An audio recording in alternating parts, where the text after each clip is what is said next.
درود به شما بینندگان عزیز. دانیال هستم. با سری برنامه‌های گام بعدی در خدمت شما عزیزان هستیم. امیدوارم که از این برنامه برکت بگیرید. به همراه خاله لویز مخوف عزیز. خاله لویز در خدمتتون هستیم. خواهش میکنم. بله دانیال جان، بفرمایید. حیفه که بینندگان باشن و سلامی نباشه این وسط. بله سلامی گرم خدمت شما عزیزان بینندگانی که حقیقتا وفاداران ما را همراهی میکنید و اصلا حضور و وجود شما دلگرمی و تشویق برای ما که بیشتر با قوت بیشتر در این مسیر ادامه بدیم. آمین. تو این سری از برنامه داریم به معجزات عیسی مسیح میپردازیم و امروز به معجزه زنده شدن ایلازر میخوایم بپردازیم. خیلی معروف، خیلی هم معروف و عالی. اگه اجازه بدید من این باب رو بخونم. باب 11 هستش از انجیل یوحنا. مردی ایلازر نام بیمار بود. او از مردمان بیت انیا دهکده مریم و خواهرش مارتا بود. مریم همان زنی بود که خداوند را با عطر تطهین کرد و با گیسوانش پاهای او را خشک نمود. اینک برادرش ایلازر بیمار شده بود.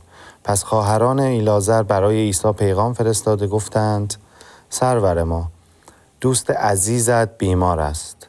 عیسی چون این خبر را شنید گفت: این بیماری با مرگ پایان نمیپذیرد، بلکه برای تجلیل خداست تا پسر خدا به واسطه آن جلال یابد. عیسی مارتا و خواهرش و ایلازر را دوست می داشت.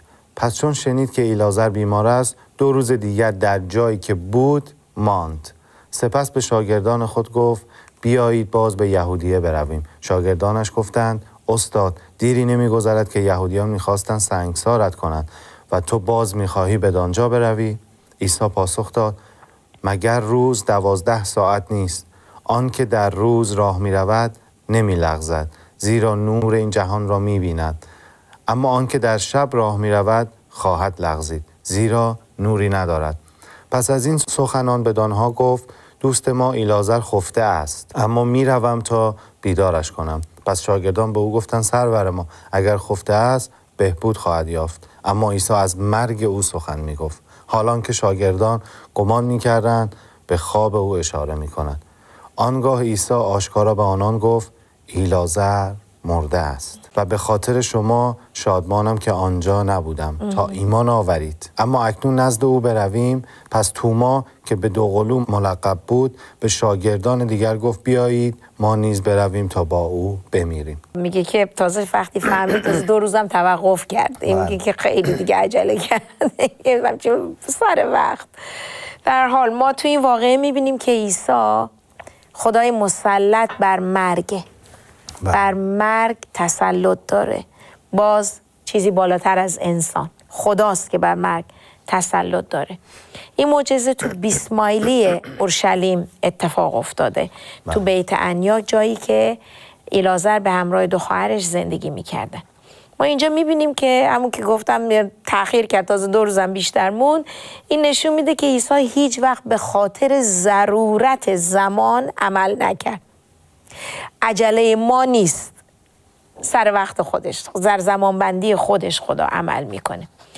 واقعیت امر اینه اگه خدا در جواب یه دعا تأخیر میکنه، این به این معنا نیست که رو مود به اصطلاح جواب دادن نیست یا حال و حوصله نداره جواب بده. نه، در نهایت میخواد ایمانی بزرگتر در ما تولید بکنه. در جایی که در ایمان هستیم بالاتر باشیم، ایمانی بزرگتر در ما تولید یا حتی بکنه. برای اطرافیان ما، به شاگردانم گفت. بله، برای ایمان شما. بله، برای ایمانی. ایمان بزرگتری میخواد تولید بکنه. چون من همیشه میگم خدا با یه سنگ میخواد چندین و چند هدف رو بزنه. بله. با یه چیز به چندین هدف برسه.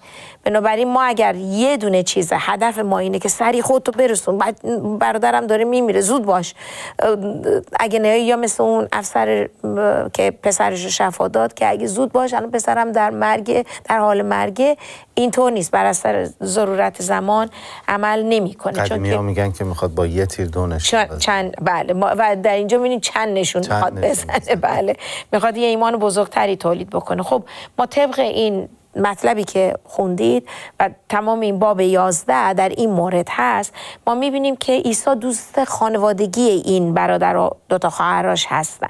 و تنها جایی که ما میبینیم در کلام خدا اشاره میکنه که عیسی گریست، عیسی گریه کرد، فقط در این باب هستش، در این قسمت که وقتی که میبینه که چطور اینا دارن سوگواری میکنن دلش میسوزه. گریه نمیکنه که از این که ایلازر مرده، دلش به همه این کسایی که حقیقتا قیامت رو نمیبینن، چشمشون به دنیای بالاتر از بزرگ دور و بر خودشون بلند نشده، میخواد توجه اینها رو به یک دنیای دیگه‌ای متوجه کنه، جلب بکنه که خودش مسلط بر مرگه. قوت حیات، قیامت، این آیه که میگه که من راه و راستی و قیامت هستم، در یه ترجمه باز میگه من راه و راستی و حیات هستم.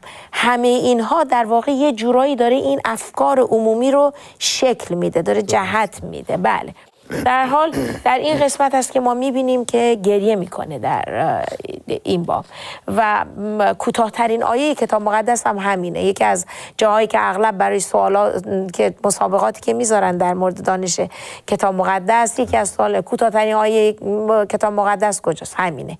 در حال این کوتاه‌ترین آیه کتاب مقدسه. ما میبینیم که بعد اینکه 2 روزم گذشت، عیسی کاراش انجام داد، سر فرصت عیسی شاگردا رو بر می‌داره و میره به طرف پیریه که اون طرف اردنه. اونجا میره و یه چند صباحی میمونه و خیلی هم اونجا بهش ایمان میارن.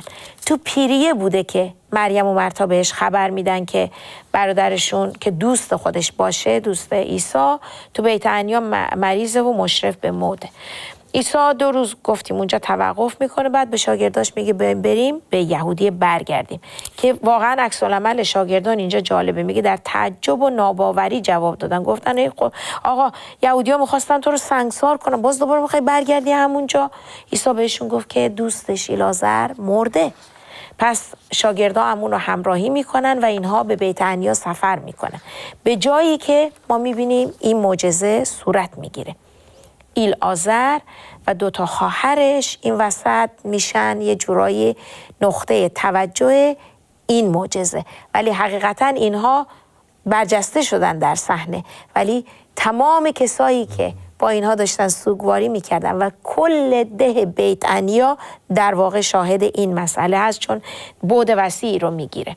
مرتا در حین این که وقتی که میفهمه که عیسی هستش، میاد بیرون از ده و عیسی رو و شاگردان رو در واقع وسط راه ملاقات میکنه. جالب جمله‌ای که مرتا میگه و اینجاست که در واقع اون انتقال ایمان، گفته مگر تأخیر میکنه میخواد ایمان بزرگتری تولید کنه، اینجاست که داره انتقال صورت میگیره. دقیقا مرتا میگه اگه اینجا بودی برادرم نمیمرد، ولی میدونم هرچی از خدا بخوای خدا اونو به تو میده. مرتا بعد به مریم خبر میده که برسون خودتو که استاد اومده.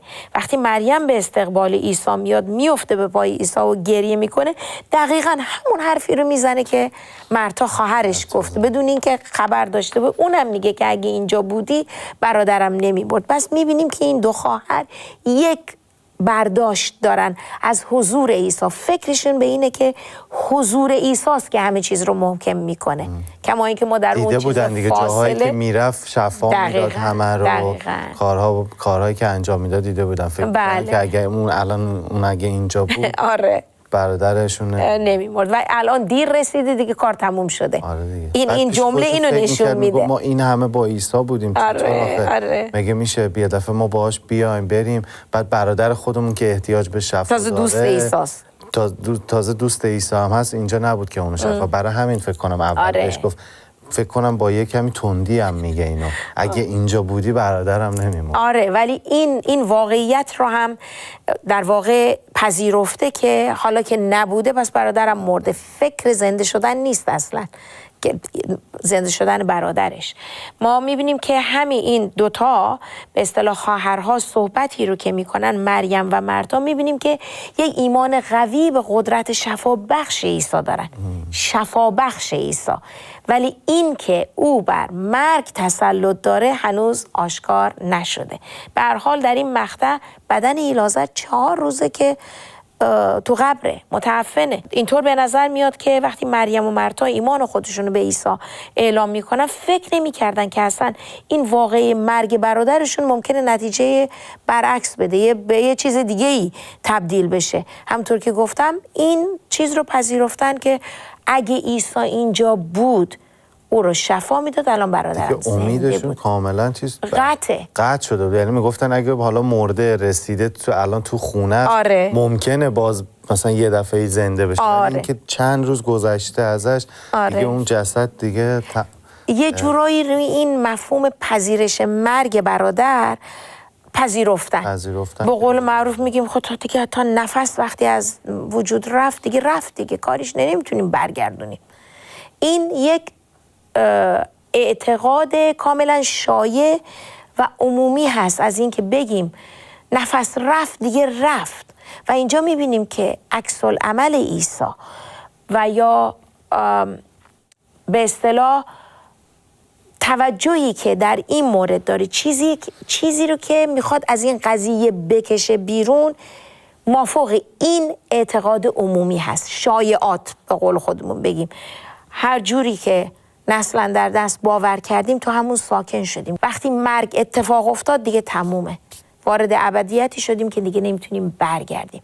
که در اینجا ما میبینیم که چطور عیسی این فکر و این چیز عمومی رو، این شایعه عمومی اگه اسمشو بذارم، میبینیم که چطور اینو برمیگردونه و داره به اینا میگه که نه تنها شخص زنده مریض رو قادر به شفا بده، بلکه قادر هست مافوق این عمل بکنه و بر مرگ تسلط داره، میتونه این رو انجام بده. در واقع امیدی هست در فکر عیسی اینجا که اونها رو برگردونه. عزیزان شما چطور فکر میکنید؟ شما فکر میکنید که در اوج ناامیدیایی که هستید، اگر در رابطه با مسائل ناامیدی هستید، ایمان دارید که خدا اونها رو میتونه برگردونه و امید رو در زندگی شما، در قلب، در فکر و جان و وجود شما جاری بکنه یا نه؟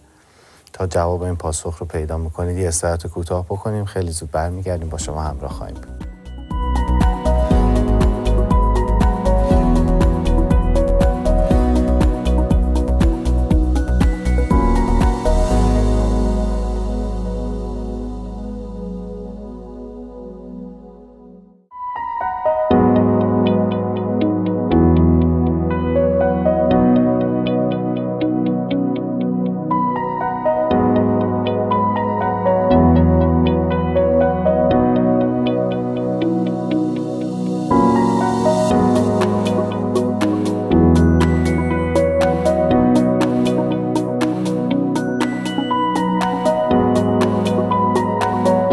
عزیزان خوش آمدید به برنامه گام بعدی. در خدمتتون هستیم به همراه خالویز عزیز.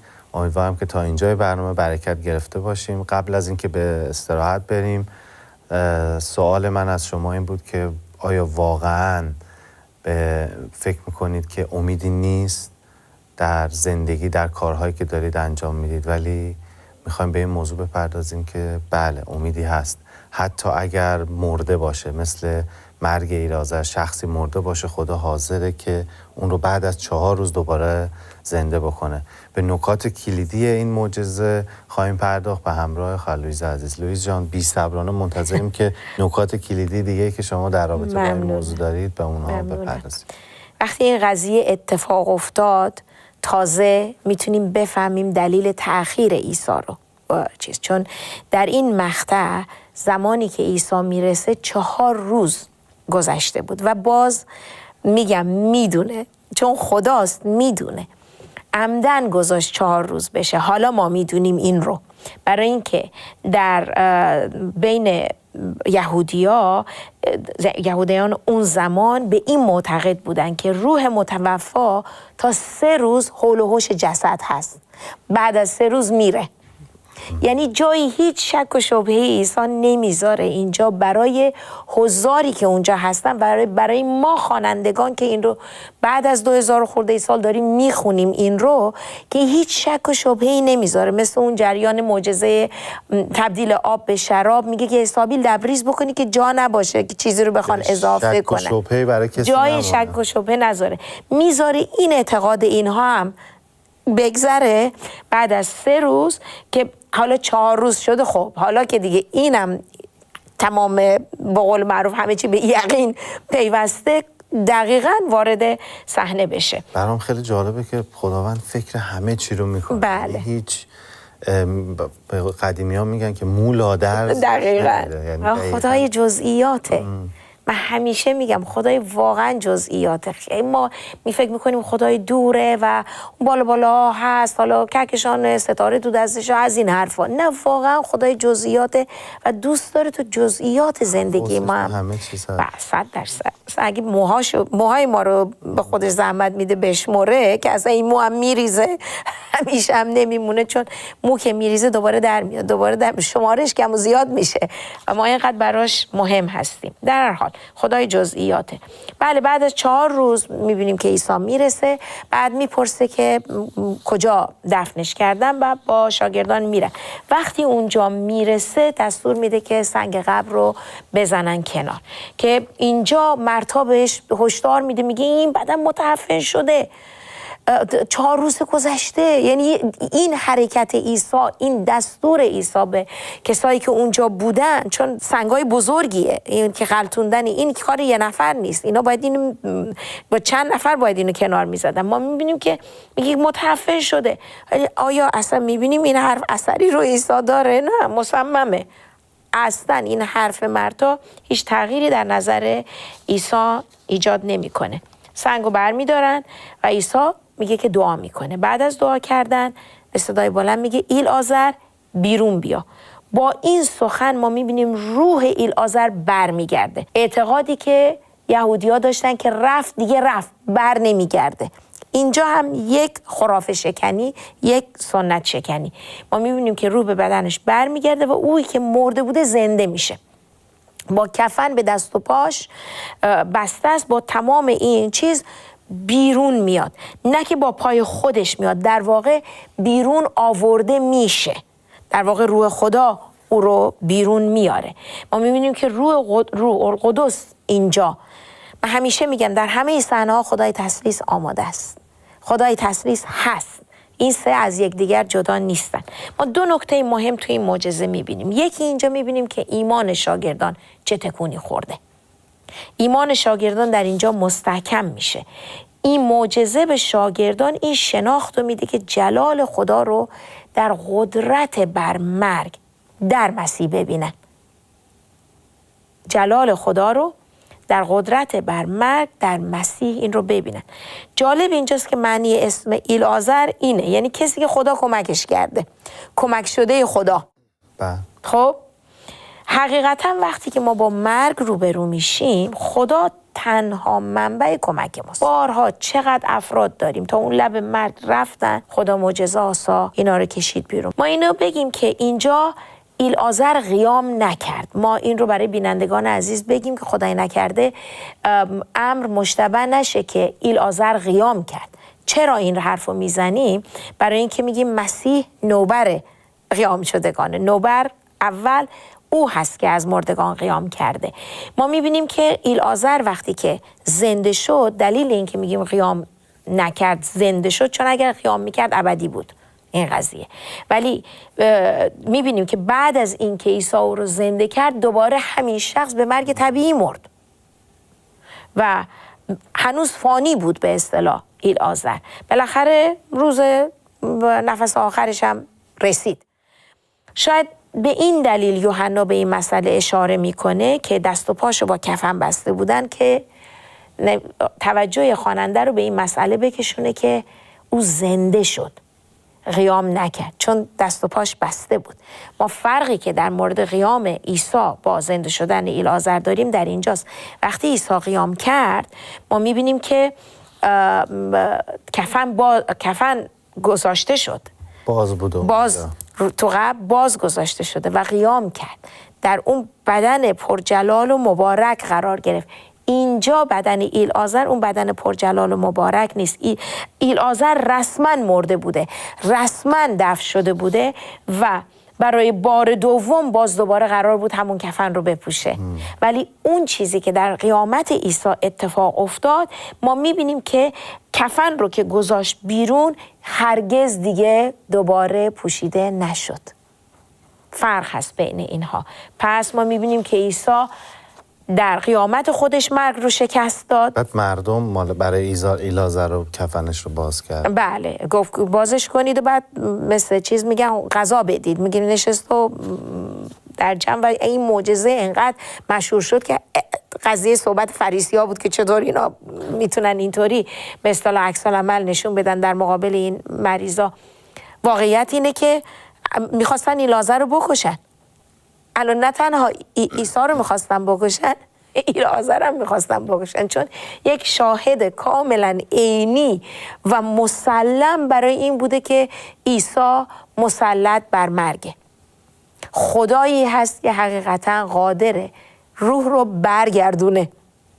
خداست، جنبه الوهیت او رو. یاد چی میافتم به این فریسی‌ها، این که آدمایی که شفا پیدا میکنن، خدا داره تو زندگیشون کار میکنه، کاری به سیاست و اینا به هیچی ندارن، فقط دنبال اینن که شهادت بدن که آقا مسیح زندگی منو عوض کرد، زندگی شما رو میتونه عوض کنه. در اوج ناامیدی میتونه به شما امید بده. بله. ولی آدمایی هستن که اینو نمیخوان بپذیرن. اونا رو دستگیرشون میکنن، زندان میندازن، حتی میکشنشون، مثل بر شهید هاک. بله. کشتنشون، یعنی حاضر نیستن که این شهادت ها رو به مردم بدن. درست. یاد این آدمایی میافتم که اینطوری هستن که مسیحی ها رو انقدر آزار و اذیت میرسونن. کاملا درست میگید و نمونه های بسیاری ما حتی در عهد عتیق داریم. من الان جدیدا دارم کتاب ارمیا رو میخونم، جایی هست که ارمیا رو برای نبوتی که میکنه رو انبیا و به اصطلاح کاهنان میگن که این شخص باید کشته بشه. بعد رؤسای شهر میگه نه بابا این داره راست میگه. رؤسای شهر که اصلا خودشون در قید مذهب و اینا نیستن، اونها پیغام خدا رو بهتر از افراد مذهبی تشخیص دادن. اونها اتفاقاً رأی میدن که نه این شخص باید آزاد بشه، چرا میخوایم بندازینش تو سیاه‌چال؟ و میبینیم این بیچاره مرتب از طرف انبیا و کاهنان تحت فشار بوده. در حال بله هست، ما همیشه با این میگم مذهب، چون مذهب همیشه یک چارچوبی رو در مغز انسان، در اون حکمت و بینش انسان میذاره که حقیقتا مخالف اون بینش و چیزی هست که خدا برای اونا باعث احساس خطر میکنن دیگه، از لحاظ مالی، از لحاظ فکری. اون تسلطی که به اون مردم دارن میترسن که تمام اون قدرت و اون ثروت و اون چیزی که دارن از اون به دست میارن از دست بدن. بله کاملا درسته، کاملا درسته. بله همین معجزه کاملا آشکارا نشون میده تسلط و اقتدار عیسی رو بر مرگ. ما تو معجزه کور مادرزاد میبینیم که اون نور رو به زندگیش میاره، ولی تو این معجزه حیات رو به شخص مرده میاره و این آیه که عیسی نور و حیات جهانه. چون ایلعازر از مرگ برخاست، میدونیم که مرگ و حیات هر دوی اینها در قدرت عیسی هست و عبور از این زندگی و ورود به یه زندگی دیگر در واقع چیزی تصادفی نیست، قسمتی از آمار و ارقام نیست، درست برعکس این، بلکه ما میتونیم ایمانمون به اصطلاح در یک ایمانی عمیق‌تر به اصطلاح به این مسائل نگاه بکنیم و تجربه مرگ رو اونی رو نگیریم که خرافه و شایعات داره میگه، بلکه با یک دیدی عمیق‌تر، بینشی عمیق‌تر به این مسئله نگاه بکنیم. کی میدونه که حقیقتاً از همین این تجربه خیلی ها امید درشون ایجاد نشه. در نهایت سخنان عیسی به مرتا چیه؟ میگه که من قیامت و حیات هستم. هر دو رو داره بهش میگه، من قیامت و حیات هستم، هر که به من ایمان بیاره اگه مرده باشه زنده میشه، هر که زنده باشه به من ایمان بیاره تا به ابد نخواهد مرد. سوالی رو که از مرتا میکنه خیلی جالبه، برمیگرده میگه که آیا این رو باور میکنی؟ هست. سوالی که ما میتونیم از خودمون بپرسیم، از بینندگان عزیز بپرسیم، حقیقتا تمام این مسئله که او قیامت و حیات هست، تسلط بر مرگ و بر حیات داره، بر عوامل طبیعی داره، به مسائل ارثی داره، به هر چیزی که شما فکرشو بکنید اقتدار داره و تسلط داره. سوال اینه آیا حقیقتا من نوعی باور میکنم؟ چون من اگه اینجا باور بکنم بر اساس باورها من حرفا و اعمال خودم رو جهت میدم. حالا سوال من از شما بیننده ها اینه که کسانی که هنوز به عیسی مسیح ما نیاوردن، آیا شما باور دارید که او میتونه خطاها، گناهان شما رو ببخشه و بیامرزه؟ حتی گناهانی که بوی تعفن گرفته و دائما در فکر شما میاد و شما رو اذیت میکنه، ایمان دارید که او میتونه همچین کاری انجام بده؟ من که ایمان دارم.